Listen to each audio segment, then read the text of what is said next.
A routine traffic stop. A powerful man underestimated. And a cop who thought he was untouchable until one mistake changed everything. When State Attorney Daniel Carter is pulled over without cause, he quickly realizes this isn't just about a traffic violation. Lieutenant Parker, a veteran officer with a history of profiling, refuses to believe who he is. What starts as a tense exchange soon spirals into a career-ending confrontation, one that will expose deep corruption, abuse of power, and a system desperate to protect itself. As the truth unravels, one man will lose everything, and another will fight to change the system that allowed it to happen. But how does it all unfold? And what shocking consequences will Parker face when he learns the truth too late? Stay tuned to find out. Before we begin, make sure to hit that subscribe button so you never miss a story like this. And tell us, where in the world are you watching from? Drop your country or city in the comments below. Daniel Carter had driven this route countless times before. The familiar roads of his city stretched before him, the streetlights casting long shadows across the quiet asphalt. It was late, but not too late, just past 10 o'clock. He had spent the evening at a private dinner, discussing legal reforms with state officials. Now, all he wanted was to get home, loosen his tie, and rest. That was before the flashing red and blue lights appeared in his rearview mirror. Daniel sighed, his hands tightening around the leather steering wheel. He knew the drill. Slow down. Signal. Pull over. Keep both hands visible. As he rolled to a stop, his heartbeat remained steady, his face impassive. But his mind raced ahead, calculating the possibilities. A white police officer approached, flashlight in hand. The sharp tap of a baton against the driver's side window broke the stillness of the night. Daniel pressed the button, lowering the window.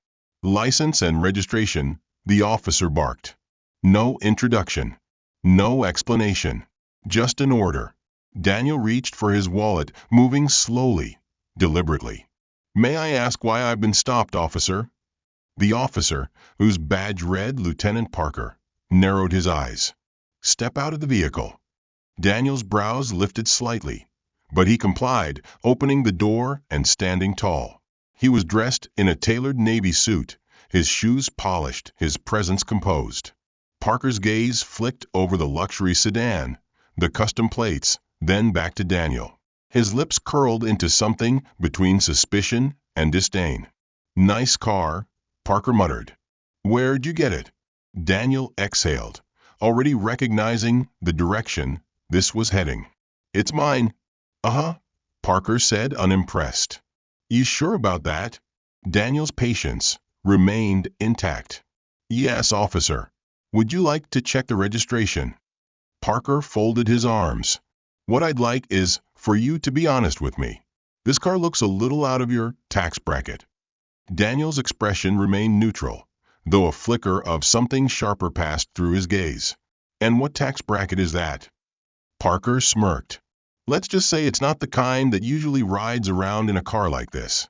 So tell me, Carter, where exactly are you headed? To my home, Daniel said, keeping his voice even. As I mentioned before, is there a reason you pulled me over? Parker scoffed, stepping closer. I don't like your attitude. Daniel's jaw tensed, but his voice remained composed. My attitude? Yeah, Parker said. You're asking too many questions. Now I need to search this vehicle. Daniel straightened. Do you have probable cause? Parker's smirk vanished. You refusing a search, Carter? I'm refusing an unlawful search, Daniel corrected. For a brief moment, neither man spoke. The night was silent except for the hum of streetlights and the distant sound of traffic. The tension thickened, coiling between them like an unspoken challenge. Then Parker reached for his radio. Unit 24 requesting backup. Possible stolen vehicle situation. Daniel inhaled deeply, controlling the slow burn of irritation rising within him. He had encountered men like Parker before. Men who wore their authority like armor, mistaking it for absolute power. But Parker had no idea who he was dealing with. Daniel slipped a hand into his inner jacket pocket, pulling out a sleek business card. He held it up for Parker to see. The officer squinted at the embossed text, then frowned. Daniel Carter, State Attorney. Parker snorted. Cute. Real cute. Did you print this at home? Daniel simply smiled. You should probably call your supervisor. But Parker didn't call his supervisor. Instead, he tightened his grip on his belt, lips curling, into a slow sneer. We'll see how well your little card holds up downtown. The wail of a second siren filled the air. Another patrol car arrived, tires crunching against the pavement. As another officer stepped out, Daniel recognized him instantly. Officer Miller, a younger cop, a black cop. And the way Miller froze upon seeing Daniel told Daniel everything he needed to know. This just got interesting. The second patrol car rolled to a stop, its headlights casting long beams across the empty street. Officer Miller stepped out, his uniform crisp, his posture rigid with uncertainty. His eyes flicked between Daniel and Lieutenant Parker, the tension in the air thick enough to cut. Parker, standing with his arms crossed, exuded an air of self-importance, while Daniel remained composed, his business card still visible between his fingers. Miller took a slow breath. He had seen that card before. He had seen Daniel Carter before. Parker jerked his chin toward Daniel. This one's got an attitude problem. Won't let me search his car. Says he's some big-shot attorney. Miller hesitated. His training, his instincts, and his common sense were all screaming at him that this was not a normal traffic stop. He had heard of Daniel Carter, not just from the news, but from inside the precinct. State Attorney, one of the most powerful legal figures in the state. And Parker had no idea who he was dealing with. Miller swallowed hard. Sir, he said carefully, addressing Daniel, are you saying you've been stopped without probable cause? Daniel met Miller's gaze with a steady look. That's exactly what I'm saying. Parker scoffed. Oh, come on, Miller. Don't tell me you're buying his story. Miller hesitated again, his mind racing. Parker had been on the force for years long enough to feel untouchable. He had a reputation for pushing boundaries, for making assumptions. But this was different. Miller cleared his throat. Lieutenant, if Mr. Carter is who he says he is, we should confirm with dispatch before proceeding any further. Parker's jaw tightened. I don't need dispatch to tell me when someone's lying. Daniel exhaled softly. You don't need dispatch. You need a lawyer. Parker's smirk wavered. Excuse me? I suggest you consider your next move very carefully, Daniel said, his voice calm but firm. Because right now, you are detaining the state attorney without cause. And you're about to escalate a situation you don't fully understand. Miller shifted uncomfortably. Lieutenant, maybe we should. Parker cut him off. I don't take orders from you, rookie. His eyes flicked back to Daniel. And I sure as hell don't take threats from you. Daniel's patience was running thin. He pulled out his phone. I assume you'll let me make a call. Parker folded his arms. Oh, let me guess, your lawyer. Daniel smiled. Not quite. He pressed a single button. The line rang once, twice.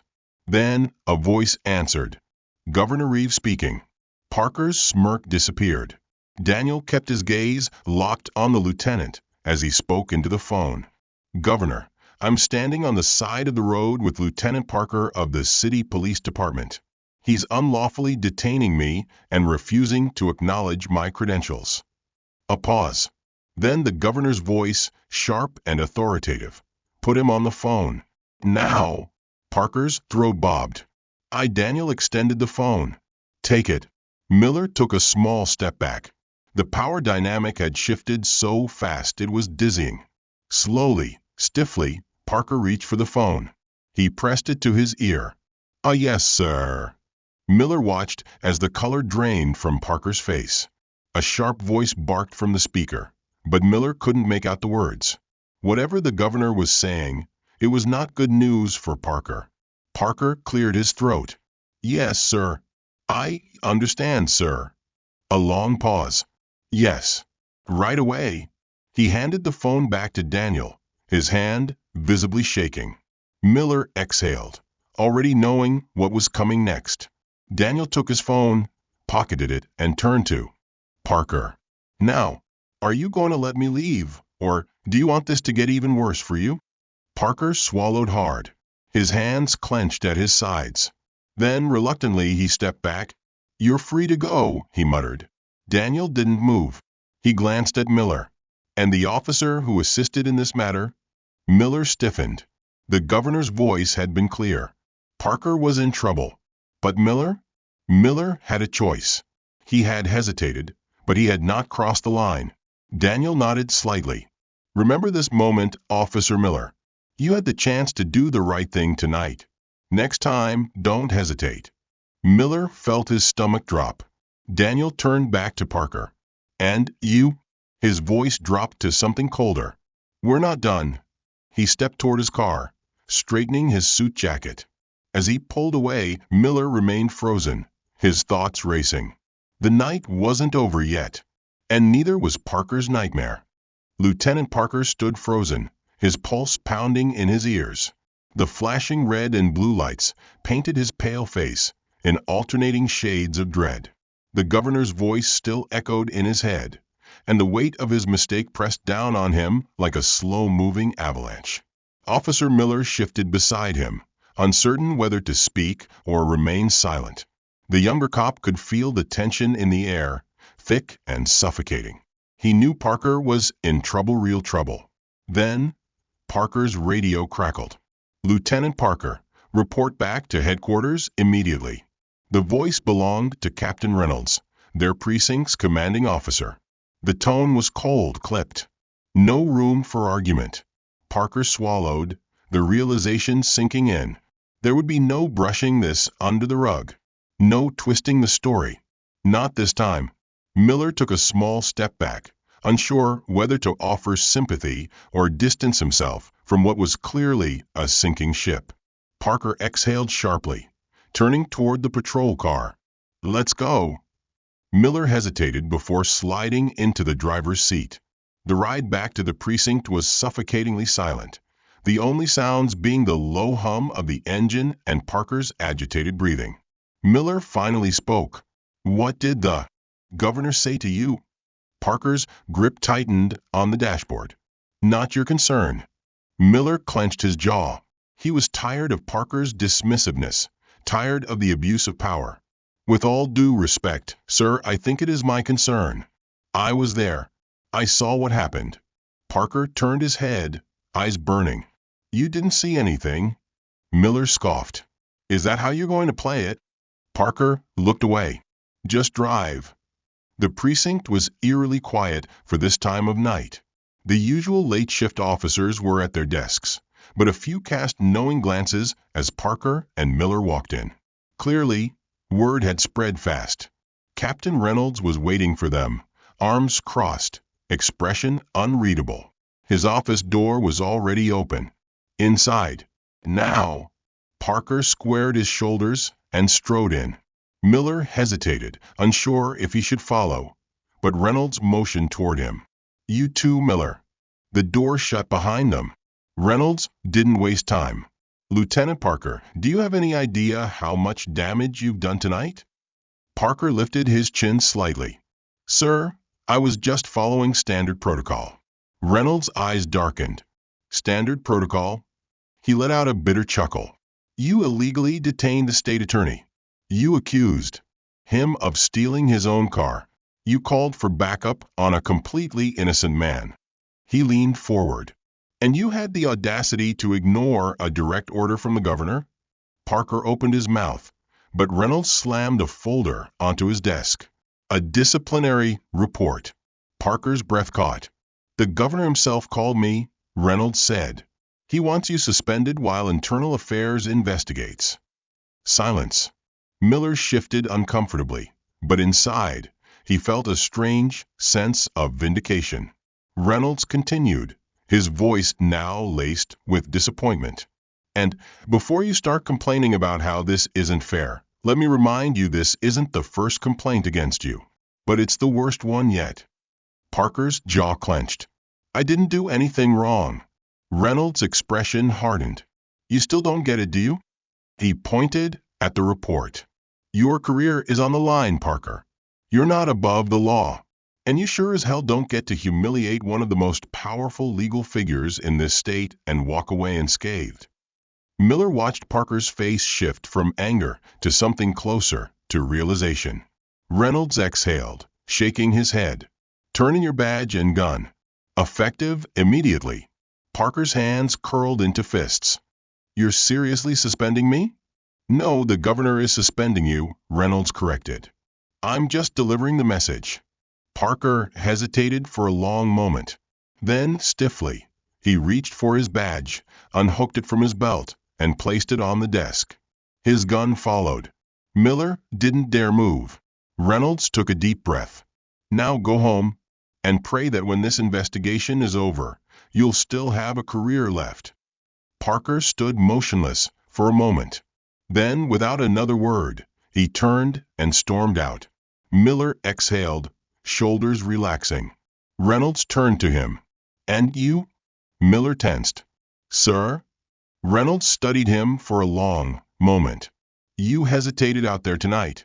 You knew who Carter was, but you didn't step in right away. Miller felt his stomach tighten. I wasn't sure how to handle it. Reynolds nodded slowly. You're young.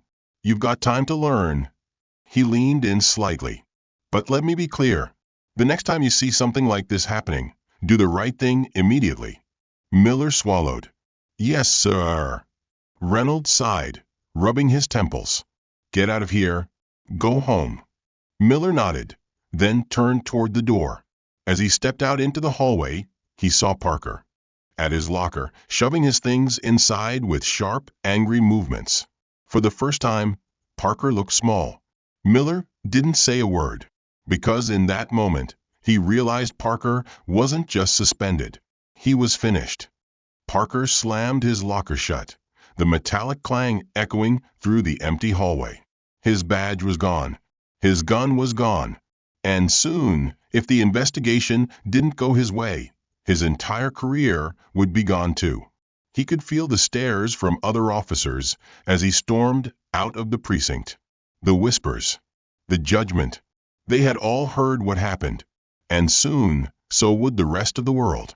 The next morning, Daniel Carter sat at his breakfast table, a steaming cup of coffee in hand, as he scrolled through the news on his tablet.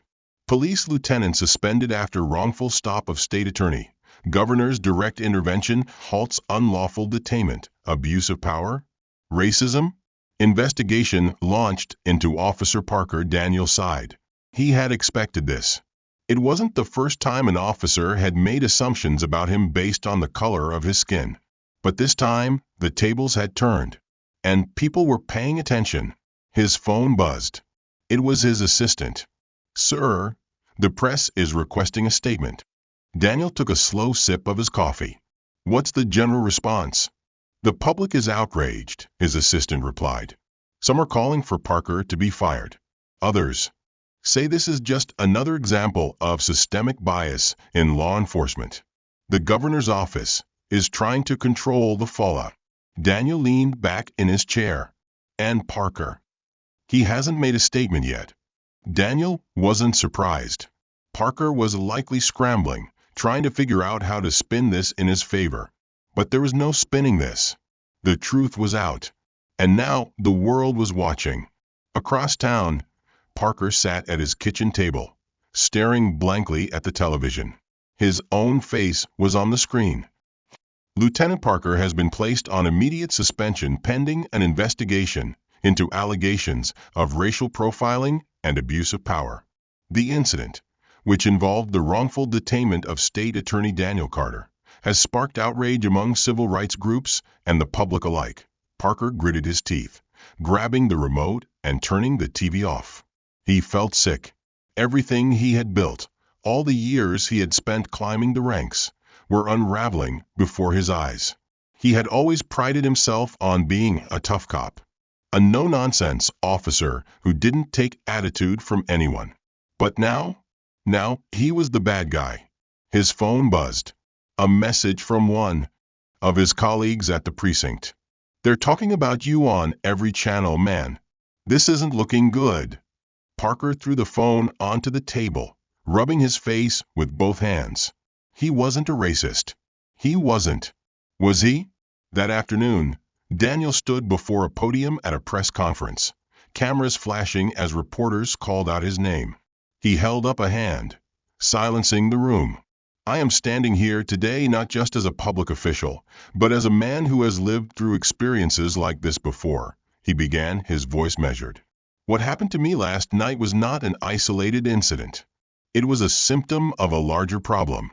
The room was silent, every reporter hanging onto his words. This is not about one bad cop, Daniel continued. This is about a system that allows assumptions to dictate actions.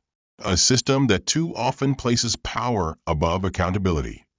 A reporter raised a hand. Mr. Carter, do you believe Lieutenant Parker should be fired? Daniel took a breath. He knew his words carried weight. I believe that justice must be served, he said simply. And justice means consequences. The cameras clicked furiously. Parker, watching from home, felt his stomach drop. Justice. Consequences. For the first time in his career, he was on the wrong side of both. The air inside the Internal Affairs office was thick with tension. A long, sterile conference table sat at the center of the room, and on one side of it, Lieutenant Parker sat stiffly in his chair. His jaw was tight, his fingers interlocked on the table to keep them from shaking. Across from him, Captain Reynolds and two IA investigators, Detective Wallace and Sergeant Green, flipped through a thick case file. The folder had Parker's name stamped across the front in bold black letters. The silence was unbearable. Parker finally spoke. This is ridiculous. His voice was controlled, but barely. I've been on the force for 15 years. You're treating me like a criminal for a simple traffic stop. Wallace, a sharp-eyed woman with graying hair, didn't even look up from the file. A simple traffic stops. She turned a page. Lieutenant, you detained the state attorney without cause. You called for backup on a situation that didn't warrant it. And when he identified himself, you still refused to let him go. Parker clenched his jaw. I thought he was lying. Green, a heavy-set man with a deep voice, leaned forward. Even if that were true, what exactly made you think Daniel Carter, one of the most well-known legal figures in the state, was lying? Parker hesitated. They were setting a trap, and he knew it. Wallace tapped a pen against the file. Was it because of his car, his suit, or was it just because of the color of his skin? Parker's hands curled into fists beneath the table. That's not fair. Wallace's gaze finally lifted, piercing. What's not fair, Lieutenant? The questions? Or the consequences? Parker opened his mouth, then shut it. Reynolds, who had been silent so far, leaned back in his chair. Parker, I want to help you, but you have to be honest with me. Did you stop Carter because of a legitimate reason? Or was it something else? The room was silent. The weight of the moment settled over Parker like a crushing force. Finally, he muttered, I made a bad call. Wallace nodded, as if she had expected that answer. That's one way to put it. She closed the file and folded her hands on top of it. We'll continue our investigation, but for now your suspension stands. You're officially on administrative leave. Parker shot up from his seat. You can't be serious. You're going to ruin my career over this. Reynolds' voice was sharp. You ruined your career, Parker. No one forced you to act the way you did. Parker's breath was heavy. His pulse pounded in his ears. 15 years. 15 years on the force, and now it could all be over. He turned, storming out of the room.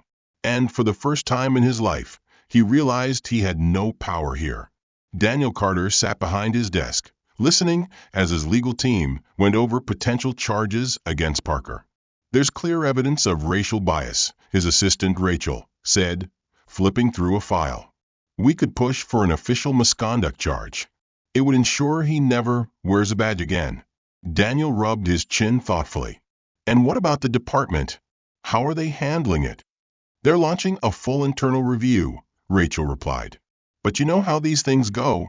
They might use Parker as a scapegoat to avoid deeper scrutiny. Daniel nodded. We're not just looking for a single officer to take the fall. This is bigger than Parker. Rachel hesitated. So you don't want him charged? Daniel exhaled. I want justice, not revenge. Rachel nodded slowly. Daniel leaned back in his chair.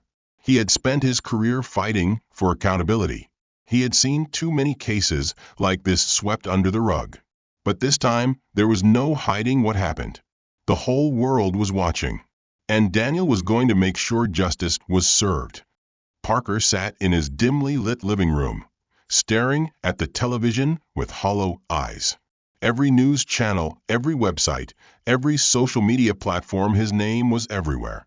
Lieutenant Parker suspended amid racial profiling investigation, state attorney speaks out. This is bigger than one officer. Public outrage grows as calls for Parker's firing increase.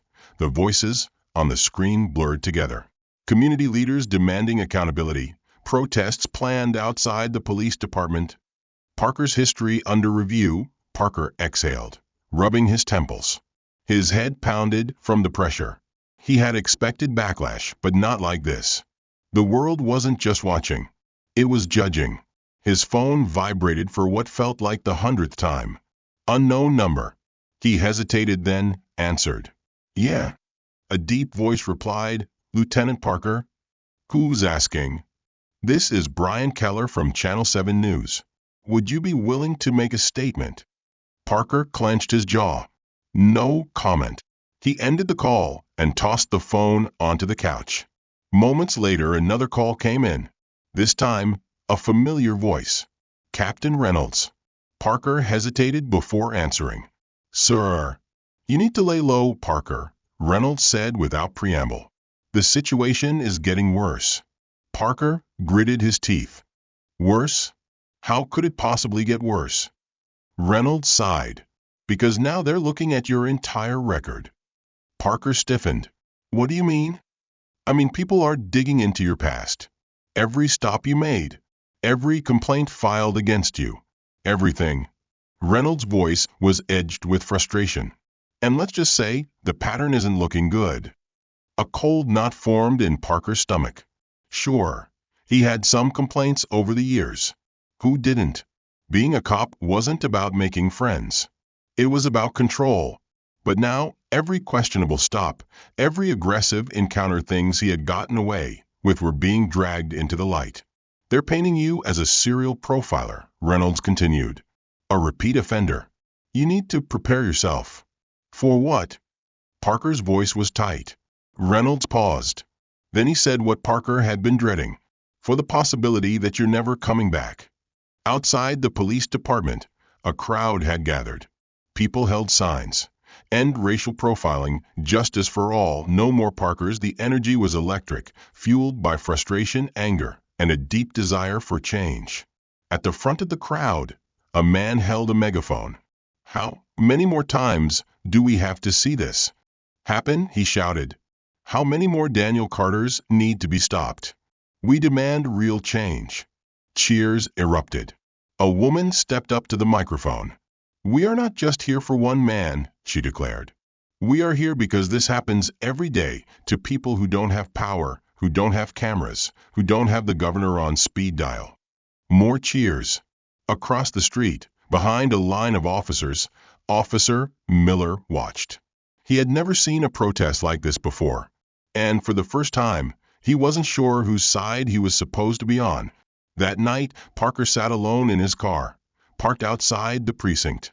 He watched the protesters, the flashing lights, the people calling for his resignation.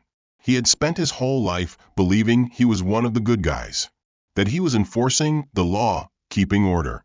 But now the world saw him as the enemy. And deep down, in a place he wasn't ready to admit, he wondered if they were right.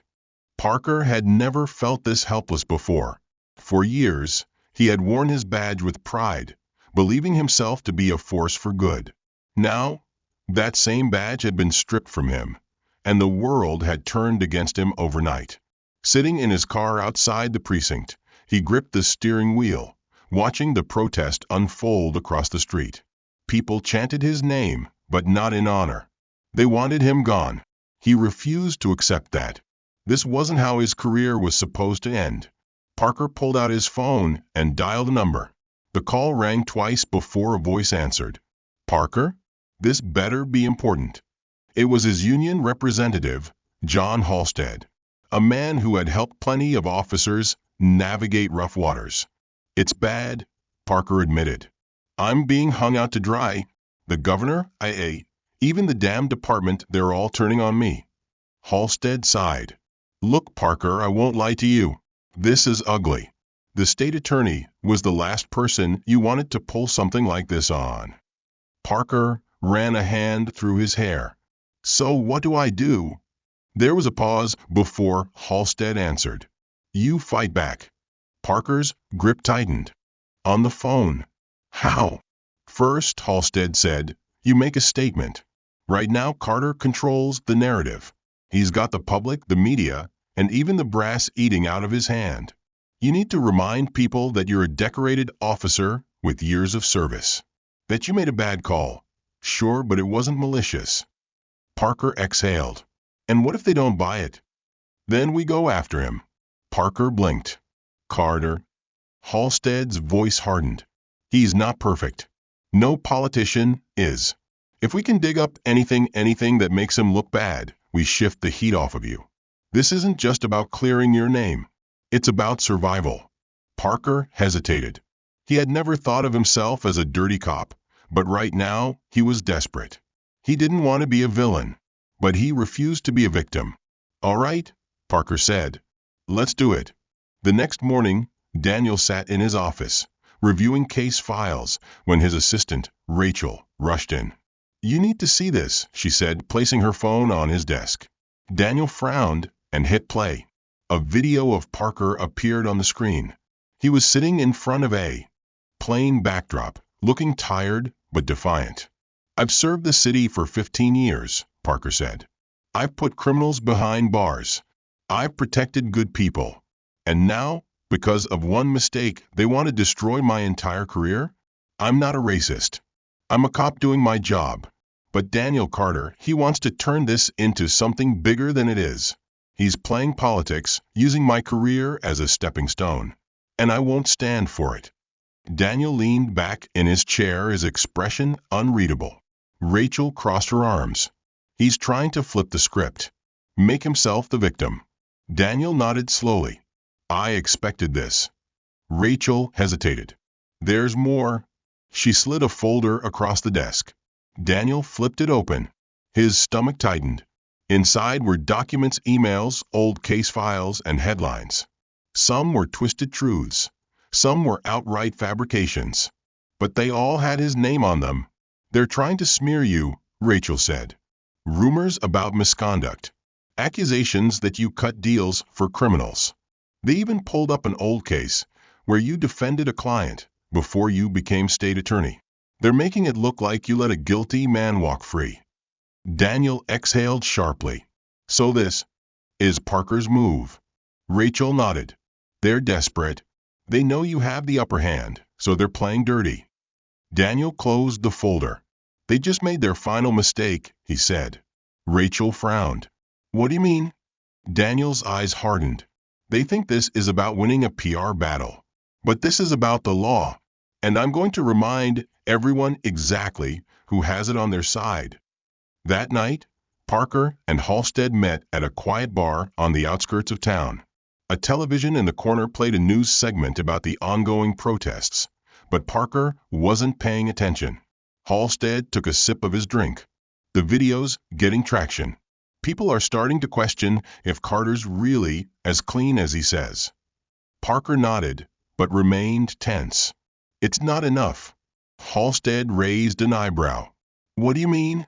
Parker stared into his drink. Even if we make Carter look bad, it doesn't change the fact that I'm the one under investigation. They're still digging through my past. If they find anything, they won't, Halstead interrupted. We'll handle it. But Parker wasn't convinced. For the first time, doubt crept in. Maybe he had pushed too far. Maybe this was the end. Then his phone buzzed. Unknown number. He answered. Yeah? A cold voice spoke. You don't know when to quit, do you? Parker stiffened. Who is this? The line went dead. He stared at the screen, a chill running down his spine. Somehow he knew. This wasn't over. Not by a long shot. Parker sat frozen, gripping his phone as the dead line buzzed in his ear. The voice, cold, deliberate, had sent a shiver down his spine. Someone was watching. Someone knew what he was trying to do, and they wanted him to stop. He glanced at Halstead, who was finishing his drink, oblivious to Parker's sudden unease. The bar around them was dimly lit, filled with the low murmur of conversations. Nothing seemed out of place, but Parker knew better. Slowly, he put his phone down, his mind racing. Was it Carter? Was it someone from Internal Affairs? Or was it someone he had crossed in the past, now seeing an opportunity to strike? Whoever it was, they were sending a message. Back off. But Parker wasn't going to back off. He was going to push harder. The next morning, Daniel Carter stood behind the podium in front of the state attorney's office. Dozens of cameras flashed, microphones angled toward him. The past few days had been chaotic, filled with speculation, accusations, and heated debates. Parker's desperate attempt to shift blame had gained traction in some circles, but Daniel knew the truth would win in the end. And today, he was going to make sure of it. He took a steady breath and spoke. I have served this city with integrity, both as a defense attorney and now as your state attorney, he began. I have dedicated my career to ensuring that justice is not just a privilege for some, but a right for all. The crowd was silent, hanging onto his every word. Lieutenant Parker would have you believe that he is the victim in this situation, that the consequences he now faces are unfair. But let's be clear, what happened that night was not an accident. It was not an honest mistake. It was a pattern. A murmur spread through the crowd. Daniel's voice remained steady. For years, Lieutenant Parker has engaged in profiling. Complaints were filed. Warnings were issued. But nothing changed until now. He pulled out a folder and held it up. This document contains multiple reports from citizens, men and women who were stopped, questioned, and humiliated simply because of the way they looked. These aren't just accusations. They are evidence. A reporter raised a hand. Are you saying the department ignored these complaints?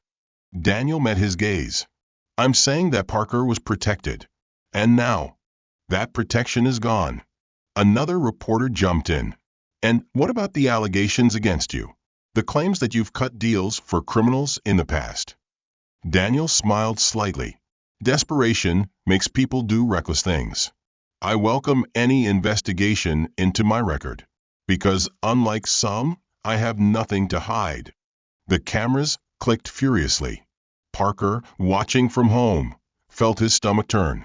This wasn't just a press conference. This was a public execution, and he was the one being buried. Hours later, Parker arrived at the precinct, summoned for what he assumed was a status update on the investigation.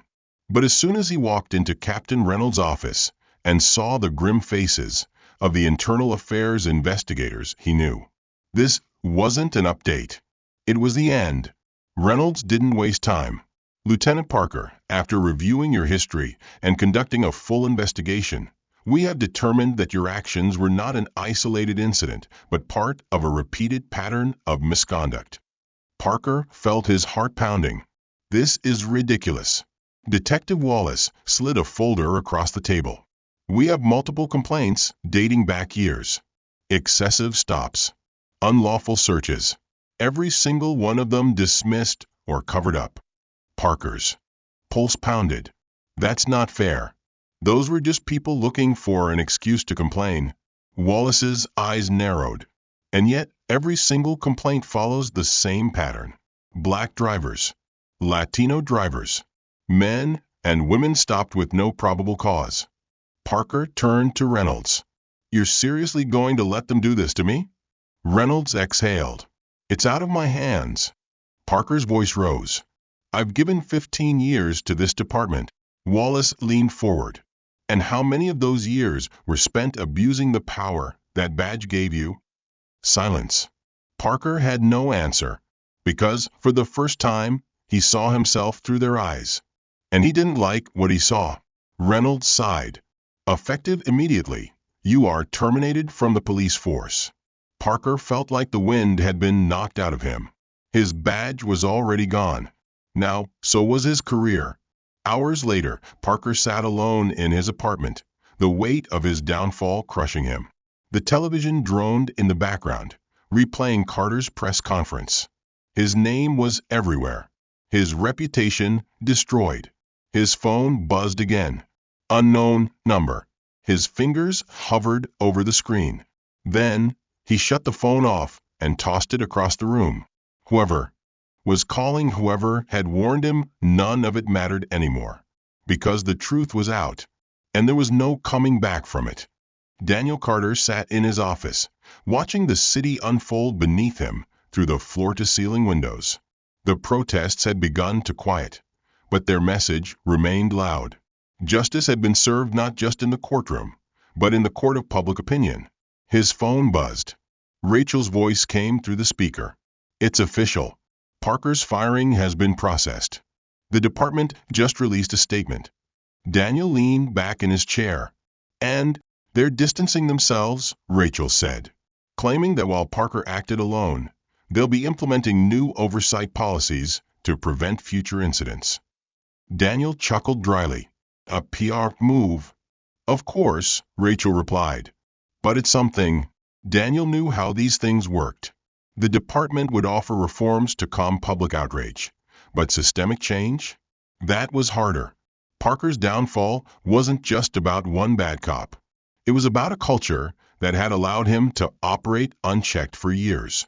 But at least now, that culture had been exposed. Rachel hesitated. "One more thing. Parker was spotted leaving his apartment this morning.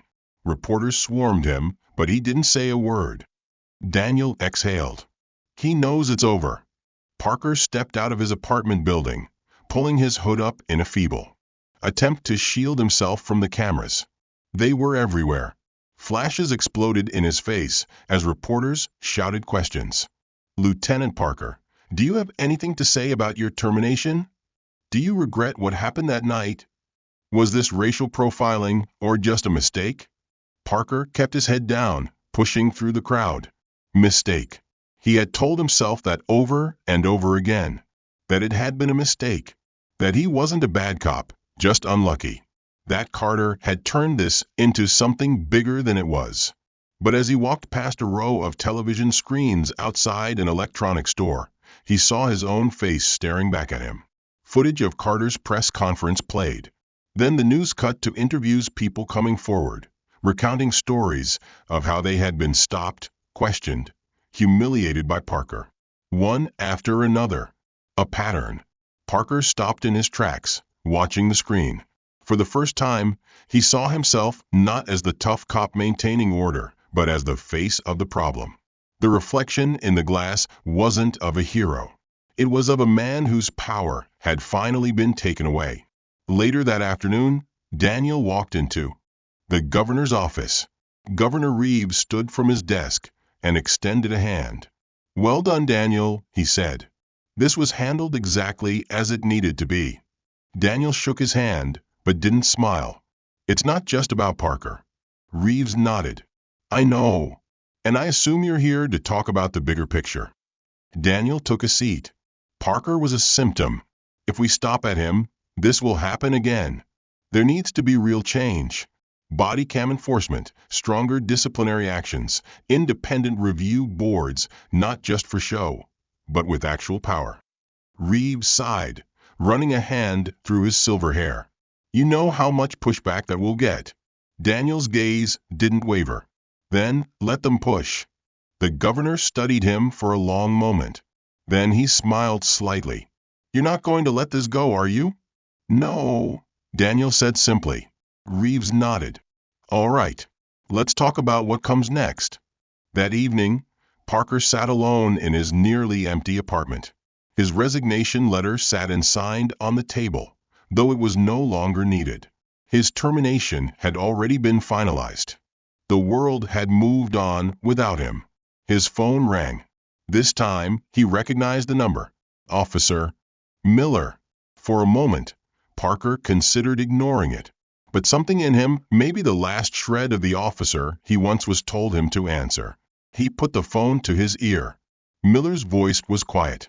"It's over." Parker exhaled. "Yeah." A long pause. Then Miller said, "I hope you take this as a lesson." Parker let out a bitter laugh. "A lesson?" "Yes," Miller said. "Because I did." Silence stretched between them. Then Miller spoke one last time. "Goodbye, Parker." The line went dead. Parker sat in the darkness, staring at nothing. For the first time, he understood. Justice had been served, and there was no coming back from it. The city had moved on, but the echoes of the past week still lingered. The protests had died down, the news cycles had shifted, and the name Lieutenant Parker was quickly becoming just another cautionary tale. But for Daniel Carter, the work was far from over. Daniel sat in the conference room of the state attorney's office, surrounded by legal advisors, civil rights leaders, and senior officials from the governor's office. A large screen displayed a list of proposed police reform measures. Mandatory body cameras with automatic review processes, independent civilian oversight committees, a stronger disciplinary actions for repeat offenders, bias training with real accountability. At the head of the table, Governor Reeves glanced over the list, then looked at Daniel. "You've been busy." Daniel nodded. "I told you I'm not stopping with Parker." Reeves sighed, leaning back in his chair. "This is ambitious. The police unions are going to push back hard." Daniel folded his hands. "They always do. But that doesn't mean we don't push harder." A woman from the governor's team, Sylvia Martinez, spoke up. "We need law enforcement on board. If we force these policies onto them without their input, they'll resist every step of the way." Daniel considered her words. She was right. Real change couldn't come from just tearing down the system. It had to be rebuilt, and that meant getting the right people involved. He glanced at the list again, then made a decision. "Fine," he said. "Let's bring them to the table." Reeves raised an eyebrow. "Even the department heads who protected Parker?" Daniel's eyes hardened. "Especially them." Elsewhere in the city, Officer Miller sat in his patrol car, staring at his badge. The past week had shaken him. He had joined the force to serve and protect, but Parker's downfall had forced him to face an uncomfortable truth. He had been complicit in a system that didn't always protect everyone equally. He had hesitated that night, and that hesitation had nearly cost him his integrity. Miller took a deep breath, pulled out his phone, and sent a message to his precinct captain. "I want to be part of the new oversight committee." A few minutes later, a response came. "Let's talk." Miller exhaled, a sense of purpose settling over him. If he wanted change, he had to be part of it. No more hesitation. The following evening, Daniel found himself outside a quiet diner, waiting. A few minutes later, a man stepped out of the shadows. Parker. He looked different, tired, thinner, his once confident posture now weighed down by the reality of his situation. No badge, no authority, no shield to hide behind. Daniel remained composed. "You wanted to talk?" Parker stuffed his hands into his jacket pockets. "I don't expect you to forgive me. Hell, I don't even expect you to believe me when I say this. But," he hesitated, then forced the words out. "I didn't realize what I was doing." Daniel studied him for a long moment. "You didn't realize?" Parker's jaw tightened. "I mean, I didn't think I didn't see it. Not until everything fell apart." He let out a dry laugh. And by then it was too late. Daniel didn't respond right away. Instead, he let the silence settle. Then he spoke. "You thought the badge made you untouchable," he said. "You thought authority meant power." Parker looked away. "But real power," Daniel continued, "comes from accountability. Something you ran from your entire career." Parker exhaled. "What happens now?" Daniel studied him, then gave a small shrug. "That's up to you." Parker frowned. "What's that supposed to mean?" Daniel turned to leave but glanced back over his shoulder. "You spent your whole career taking advantage of the system. Now you have a choice: you can fade into obscurity, or you can actually do something with what you've learned." Parker looked skeptical. "Like what?" Daniel smirked. "That's for you to figure out." Without another word, Daniel walked away. Parker stood there, watching him disappear into the night. For the first time, he wasn't sure what his next move would be. But maybe, just maybe, this wasn't the end. Maybe it was the beginning of something else. Days passed. Then weeks. Reforms were introduced. Some were met with resistance, but others gained surprising support from officers who, like Miller, wanted change. Parker's name faded from headlines, replaced by bigger stories. And Daniel? He kept fighting. Because justice wasn't about one victory. It was about ensuring that the next Parker never had the chance to exist. And he was just getting started. Justice is not just about one man, one case, or one moment. It's about holding those in power accountable, ensuring fairness for all, and demanding a system that serves everyone, not just a select few. Lieutenant Parker thought he was above the law until the law reminded him that no one is untouchable. But this story isn't just fiction. It reflects real struggles, real injustices, and real change that people like you fight for every day. What do you think? Should Parker have faced even harsher consequences, or do you think he deserved a second chance? Let us know in the comments. And before you go, where in the world are you watching from? Drop your country or city in the comments. Don't forget to like, share, and subscribe for more stories that keep you on the edge of your seat. See you in the next one.